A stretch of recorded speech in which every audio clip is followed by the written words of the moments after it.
Welcome to Teja TV news. Telangana ప్రజల ఆకాంక్ష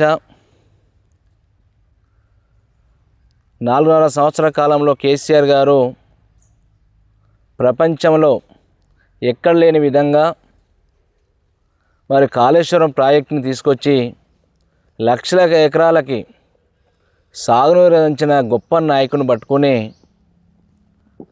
మరి ఆయన ప్రతిష్టని భంగం కలిగించాలి, అబాష్ పాలు చేయాలని చెప్పి మాయ మాటలు చెప్పి, దొంగ మాటలు చెప్పి, లోఫర్ మాటలు చెప్పి అధికారంలో గద్దెనెక్కిన రేవంత్ రెడ్డి మళ్ళీ ముఖ్యమంత్రిగా ఆ స్థానంలో కూర్చున్నా కూడా ముఖ్యమంత్రి అనే సోయి లేకుండా ఒక చిల్లర మాటలు మాట్లాడుతూ చిల్లర ముఠాకు ఒక నాయకుడిగా అనుకుంటున్న తప్పితే ఈ రాష్ట్ర ప్రజలకు ముఖ్యమంత్రి అనే పద్ధతిలో లేడు.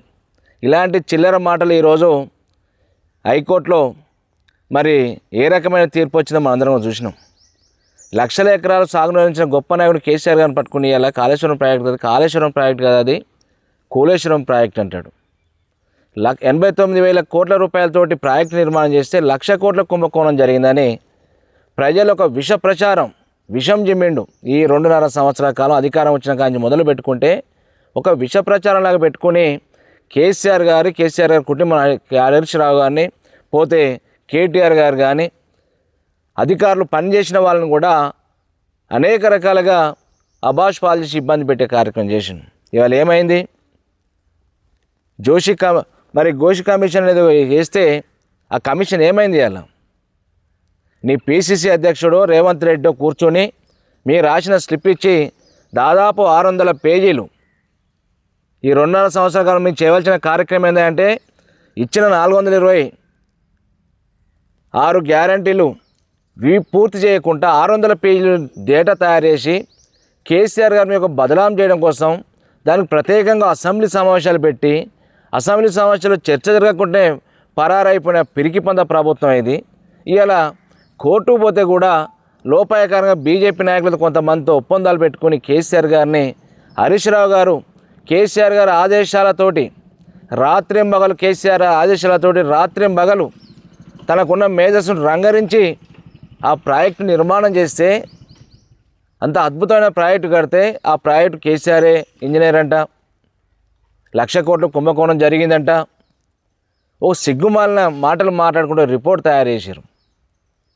ఆ ప్రాజెక్టు నిర్మాణంలో హరీష్ రావు గారు కూడా ఇరిగేషన్ శాఖ మాత్యులుగా మరి అనేక రకాలుగా ఎన్ని ఇబ్బందులు ఉన్నా కూడా రాష్ట్రంలో ఒకవైపు తిరుగుతూ ప్రత్యేకంగా కాళేశ్వరం ప్రాజెక్టు దగ్గర రాత్రింబగలు అక్కడనే పండుకొని మరి నాయకుడి యొక్క ఆదేశాల మేరకే ఆ ప్రాజెక్టును పూర్తి చేసే దాంట్లో మరి కీలక భూమి వహించిన హరీష్ రావు గారు ఇంత కష్టపడి పనిచేస్తే ఇలా హరీష్ రావు గారి మీద, కేసీఆర్ గారి మీద, స్మితా సబర్వాల్ మీద, అధికారుల మీద అనేక రకాల ఆరోపణలు నిందలు మోపి ఇలా తెలంగాణ ప్రజల్లో ఒక చెడ్డ పేరు వచ్చే విధంగా ప్రచారం చేస్తే నువ్వు ఇచ్చిన రిపోర్టు, నీ PCC report, Congress party report, అది జోషి రిపోర్టు కాదు, అది కాంగ్రెస్ పార్టీ రిపోర్టు చెత్తపుట్టలు వేసే విధంగా ఎలా చెంప చెల్లు అనిపించింది. అలా నీ పిసిసి ప్రెసిడెంట్ కావచ్చు, రేవంత్ రెడ్డి కావచ్చు, చెంప చెల్లు అనిపించి ఈ నివేదిక చెల్లదు అని చెప్పారు.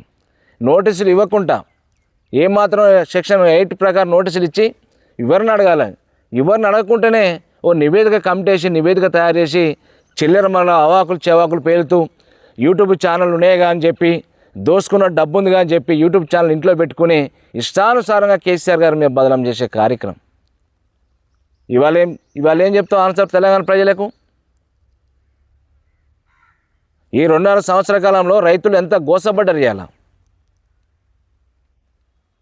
కాళేశ్వరం ప్రాజెక్టు నుంచి ఇక్కడ గోదావరి జిల్లాలు మరి నల్గొండ జిల్లా కోదాడ దాకా వచ్చే విధంగా మరి ఆ నిర్మాణం పనులు చేసేంత గొప్ప కార్యక్రమం హర్షించేది పోయి అంటే కేసీఆర్ గారి నామరూపాలు లేకుండా చేయాలి, పార్టీని భూస్థాపితం చేస్తా అంటాడు, ప్రతిపక్ష హోదా లేకుండా చేస్తా అంటాడు, కేసీఆర్ వానవాళ్ళకి కనిపించకూడదంట.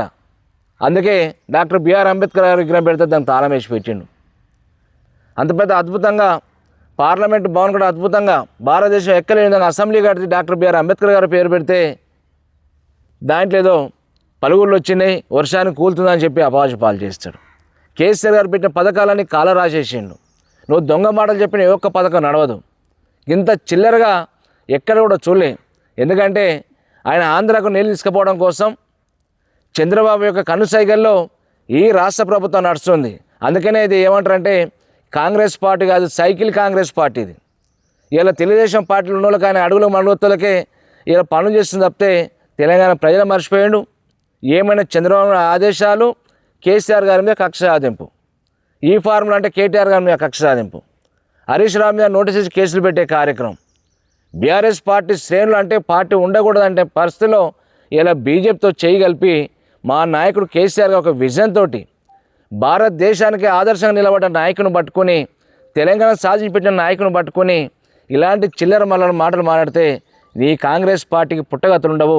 రేవంత్ రెడ్డికి ప్రజల్లో చేయగొడుతున్నారు. ఈరోజు ఎక్కడ చూసినా ఈరోజు ఈ స్టేట్మెంట్ వచ్చినాక ఇలా మరి రేవంత్ రెడ్డిని తిట్టం లేదు. ప్రతి గ్రామంలో ఎక్కడ చూసినా కూడా ఇంత పెద్ద ప్రాజెక్ట్ ఉంటే ఎందుకు ఈ దుర్మార్గం 2 పిల్లర్లు పొద్దు దాన్ని రిపేర్ చేయకుండా మరి ప్రాజెక్ట్ని ఎందుకు నిర్మాణం చేసిన అనేది ఇలా ప్రజల్లో ఉన్న చర్చ. స్వాగతిస్తూ కేసీఆర్ గారు ఒక గొప్ప నాయకుని ఇలాంటి చిల్లర మల్లర మరి అసత్య ప్రచారాలు చేస్తే మరి తిప్పికొట్టే విధంగా ఇలా ప్రజలందరూ కూడా మరి రేవంత్ రెడ్డి ప్రభుత్వానికి, రేవంత్ రెడ్డికి గుణపడంగా ఇది తీర్పు వచ్చినది. ఇవాళ దానికి తోటి ఇవాళ తెలంగాణలో అందరూ కూడా ప్రజలందరూ కూడా సంతోషంగా హ్యాపీగా సంబరాలు చేసుకునే కార్యక్రమం ఉన్నది. అందుకే మేము మళ్ళీ అడుగుతున్నాం, ఈ రేవంత్ రెడ్డికి ఇంతటితో సరిపోదు. మొన్న జగిత్యాలలో కూడా అక్కడ బహిరంగ సభ ఒక కాంగ్రెస్ పార్టీ సీనియర్ నాయకుడు జీవన్ రెడ్డి గారి పార్టీకి వస్తే ఎంత చిల్లరగా ఏ నాయకుడు కూడా పోటీగా మీటింగ్ పెట్టాడు. పోటీగా మీటింగ్ పెట్టి ఓన్లీ కేసీఆర్ గారిని తిట్టాలి, కేసీఆర్ గారు పబ్లిసిటీ కావద్దు, కేసీఆర్ గారి మాటలు ప్రజలు వినకూడదు, మీడియా మొత్తం నా వైపు డైవర్షన్ మారాలనే ఆలోచనతో ఒక దుర్మార్గం చేస్తే లైవ్ నడుస్తున్న దాదాపు 2000-3000 మంది కేసీఆర్ గారు లైవ్ చూస్తారు, నీకు 200 మంది చూస్తారు. దాదాపు 38 లక్షల మంది కేసీఆర్ గారు రీల్ చూస్తే నీది 4 లక్షల చిల్లర. నీ తలకాయ ఎడబెట్టుకుంటావు రేవంత్ రెడ్డి, నీ తలకాయ తీసుకపోయి చంద్రబాబు కాళ్ళ దగ్గర పెట్టు సిగ్గుంటే ఏమన్నా, లేకపోతే నైతికంగా రాజీనామా చేయి. నువ్వు ముఖ్యమంత్రికి అనర్హుడివి, నీకు సిగ్గు తప్పినోనివి, ఏ ఎథిక్స్ లేనివి అనేది మొన్న జగిత్యాల మీటింగ్లో తెలిసింది. జగిత్యాల మీటింగు ఒక జిల్లాకే పరిమితం అయితే నువ్వు రాష్ట్ర వ్యాప్తంగా అధికారం లాంఛనాలతో మీటింగ్ చేస్తే కూడా 10,000 మందితో మీటింగ్ చేయలేకపోయాను.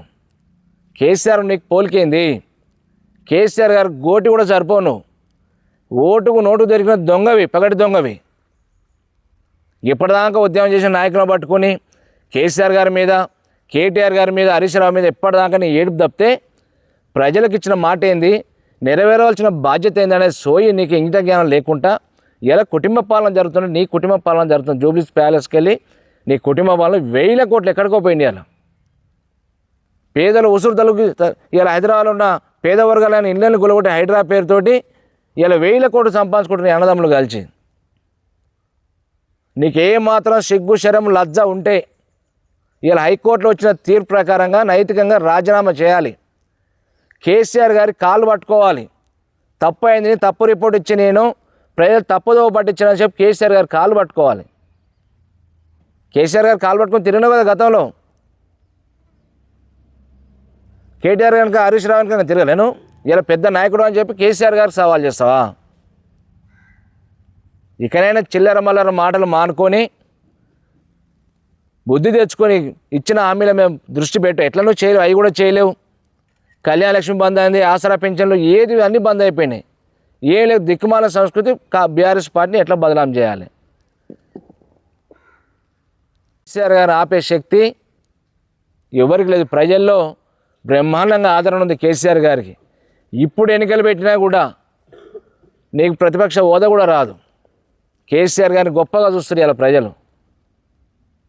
అందుకనే తెలంగాణ ప్రజలకు మాజీ తెలంగాణ తొలి ముఖ్యమంత్రి గారికి క్షమాపణ చెప్పాలని చెప్పి మీ ద్వారా డిమాండ్ చేస్తున్నాం.